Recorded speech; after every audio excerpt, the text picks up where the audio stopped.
we got two number twos, meaning the two number two seeds in the East and the West are going to battle tonight. Spurs, Celtics. What are we watching for? Vince, you're up first. I want to see who's going to guard Jayson Tatum. I want to see Jayson Tatum be tested tonight, whether that's by Devin Vassell or Stephon Castle, one of those wings that really got under Cade Cunningham, that really got under Kevin Durant the other night. I want to see what they do. Perk. I want to see what Jaylen Brown do. Like Stephen A. said, listen, he's going to be guarded by Stephon Castle. Stephon Castle has been known to put people in handcuffs, a la Cade Cunningham, SGA. So I'm looking forward to see what Jaylen Brown is going to do against Stephon Castle. I haven't necessarily seen anybody put Shea Butter in handcuffs, but I get where you're coming from. But I definitely, listen, I definitely want to see what Jaylen Brown does. Jayson Tatum's a given. But this is San Antonio and OKC. I think Jaylen Brown, if he performs at a high level, will secure potentially MVP honors if he plays big time in these next two games. It's going to tell us all. Loving that one over in OKC. The standings in the West now. The Thunder, still that top dog out there as the Nuggets slip to 11.5 games back of OKC, but still a team that a lot of people like out there. When we talk about SGA and what he did last night, what matters to him most is where they are in the standings, 51 wins compared to just 15 losses. But it still certainly is a cool moment to be in the history books with Will. I don't know. It's still a lot to even wrap my head around. And to be honest with you, I try not to even think about it, especially during the season. So much is going on. So many things have to go right for you to get what you ultimately want. And that's gets 100% of my focus, especially basketball-wise. But obviously, like you said, being in a conversation with a guy like that is it's special. It's crazy to think that where I was 10 years ago, I'd be here today. But you work hard, you trust the process, and you look up, and great things can happen for you, and I'm a testament to that. Our NBA expert Brad Bakken tapped in with us now. Brad, we see records tied, broken all the time nowadays, but this one right here, it just feels special. SGA with the same amount of consecutive 20 pieces as Wilt Chamberlain. How crazy and significant is this moment? It's remarkable. And you're right, we do see records fall because of the pace of the game and the three-point shooting, and you have to put all that into context, but 126 straight games with 20 points. It is not easy. These guys make it look easy, Shea being at the top of that list, but it is not easy to put up 20 points in an NBA game. So many circumstances can impact that, aside from having to have the talent, the ability, and the opportunity, and the offensive structure to score 20 points every night. You can't have one game where you go 3 for 18 and your shot just isn't there. The big thing for SGA, the way he's been able to get to this number, is even on his off shooting nights, he's able to get to the free throw line so often. And that's going to keep that streak going a little bit longer. But 126 is really, he said it, it's kind of too much to comprehend. Think about this. Only 11 times has he had to go into the fourth quarter needing to score a bucket, meaning he's gotten to 20 points before he's even gotten out of the third quarter. And that's important because over these last 2 years, the Thunder have blown so many teams out. There are a lot of games where he's not playing, if not the entire fourth quarter, for significant stretches of the fourth quarter. So you add all that up and he's still getting to 20 points every time. Think about this, 13 times he's gone under 25. Only 13. In 126 games, he's gone over 25. You're up in the elite scorers of every night when you're over 25 points, and he's doing it 126 consecutive times. Almost never has to go into the fourth quarter to get those points. Again, it speaks to his consistency. It speaks to the guys that he has around him, that the defense can't focus totally on him. He is 1A in terms of their attention, but there's a lot of threats on the Thunder. They get a lot of easy baskets because of their defense. There's a convergence of a lot of factors here, but at the end of the day, to put up 20 points in this NBA against these kind of defenders, 126 straight times is a remarkable feat. Yeah, I feel like we don't even really fathom how many 126 is, but probably a main reason why when we showed those MVP odds, he is the favorite at minus 1,000 right now, looking like as long as he stays healthy, it's going to be his award to win for sure.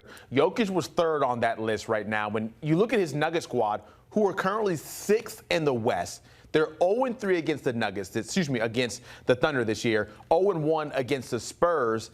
Can they make it out the West? Because a lot of people still seem to think, okay, don't forget about Denver, but they haven't beat the top 2 teams.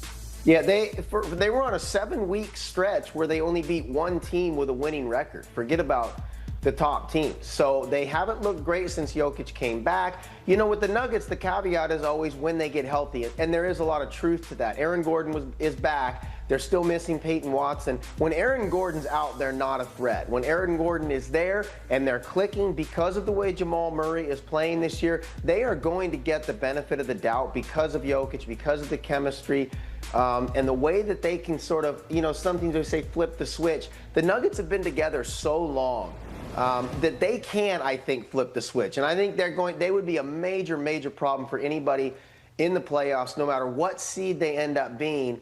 Assuming that everybody is healthy by that point, they've got to keep Aaron Gordon healthy. Of course, Jokic and Murray, they've got to get Peyton Watson back.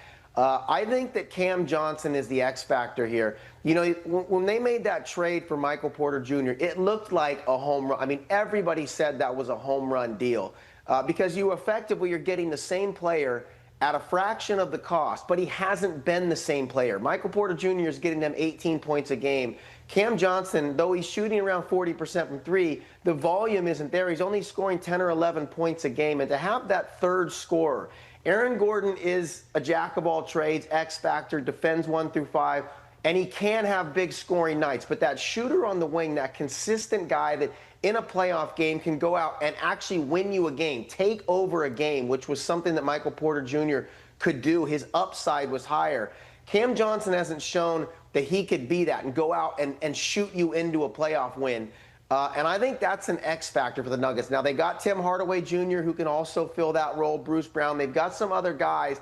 They can sort of do it by committee. But I think that third explosive shooting scorer right now is the one missing element. And Cam Johnson can sort of erase what has been a somewhat difficult season for him his first year in Denver if he's able to pop out in the postseason and give them that kind of jump start. So there's a couple factors: health, Cam Johnson, but there's things to like about the Nuggets. In their championship season, they were 11 points worse per 100 possessions when Jokic was off the floor. This year, they've trimmed that to 6, so almost in half. They're surviving the bench minutes a little better. And again, Jamal Murray is, I think, having his best season and has always been a primetime postseason performer. So yes, they've struggled against the best teams, but yes, they deserve the benefit of the doubt. And in my mind, anybody in the top 6 seeds in the Western Conference can win depending on matchups. And the Nuggets will get to play the Spurs on Thursday, so we'll get a chance to see if they've closed that gap a little bit. Which, speaking of the Spurs, they get the new look. Celtics tonight, new look, of course. Jayson Tatum is back. Is this a potential finals preview? Is this a MVP conversation potentially when you look at Wemby and you look at Jaylen Brown, who maybe slipped a little bit, but still, this is good competition tonight? Oh, no question. Yeah, it's a potential finals preview. But the thing is, like, every night there's like 6 potential finals previews. So there's just so many good teams.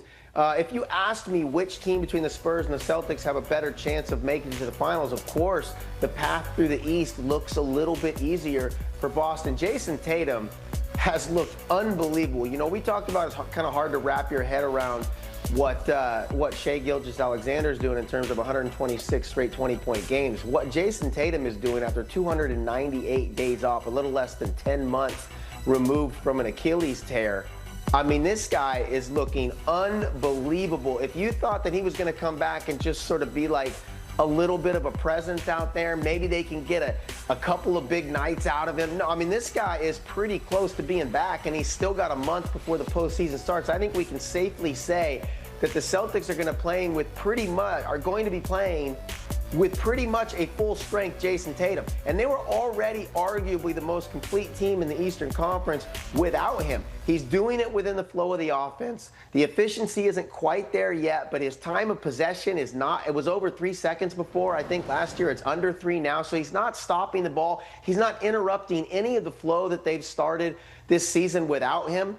He has been incredible. And to add him to your point, Jaylen Brown is not going to win MVP, but he's had an MVP caliber season. And Peyton Pritchard and Derek White, and they offensive rebound. They don't turn the ball over. There are a lot of factors in play for a very good Celtics team. And then the Spurs, yeah, they're a threat. I mean, I think it's obviously high time that we quit talking about them as maybe they're a little ahead of schedule. They're a lot ahead of schedule. They've beaten the Thunder 4 times this year.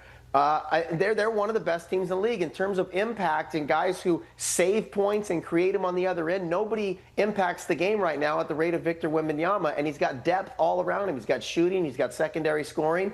So there is absolutely no reason why the Spurs can't make it out of the West, and there's no reason why Boston can't make it out of the East. Will they? Probably not. You're probably safer to take the field. But, yes, it's a potential finals matchup. And that's what makes it so fun. A lot of good teams, but so many ways that it could all break out by the time the playoffs get here. Brad Botkin, thank you so much as we look towards tonight's slate of games. And those Raptors and Rockets will start off at 8 Eastern. Celtics Spurs that we mentioned. If you're not tapped into the Hornets, they've been good this year as well. 10 Eastern.